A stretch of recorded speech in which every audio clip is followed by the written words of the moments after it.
আগেই কিন্তু লিমিটেশনস ছিল একটা টিমে। এখন আমরা টিমে লিমিটেশনস রাখি নাই। লাইক একটা টিমে ১০ এর অধিক প্লেয়ার থাকছে। যদি কোনো প্লেয়ার ১-২ মিনিট খেলার পরে আনকমফোর্টেবল ফিল করে, সো ওরা সোয়াইপ করতে পারবে। একজন প্লেয়ার বসবে, আরেকজন আসবে। সো ওই দিক থেকে ওদের এনার্জি কনজিউমিং অথবা খেলার মাঝখানে যে প্রবলেমগুলো সেটা ওরা প্লাস মাইনাস করে ফেলতে পারবে। আর ফ্রেন্ডশিপের ফার্স্ট ওয়ার্ডই কিন্তু হচ্ছে একসাথে চলা। সো ওইখান থেকেই ওর আইডিয়া থেকে এই জিনিসটা ইনভেন্ট হওয়া। সো দেন আমরা একসাথে কথা গল্পর মাঝখানে এটা জানতে পারা যে না এটা করা যায়। দেন আমার কোম্পানি ওর কোম্পানি একসাথে করে আমরা এটাকে অ্যাডাপ্ট করা। দেন এখন তো আপনারা দেখতে পাচ্ছেন জিনিসটা বাস্তবায়ন হয়েছে। তারকারা যা করবে আম মানুষ সাধারণ জনগণ সেটাই করবে।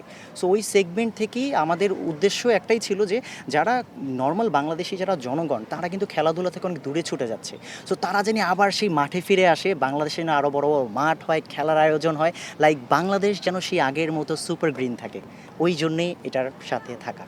কম্পিটিশন ছাড়া আসলে কোনো কিছু হয় না। কম্পিটিশন না থাকলে এরকম জিনিস অর্গানাইজ করা হতো না, খেলাধুলাও থাকতো না। So competition is a part of life.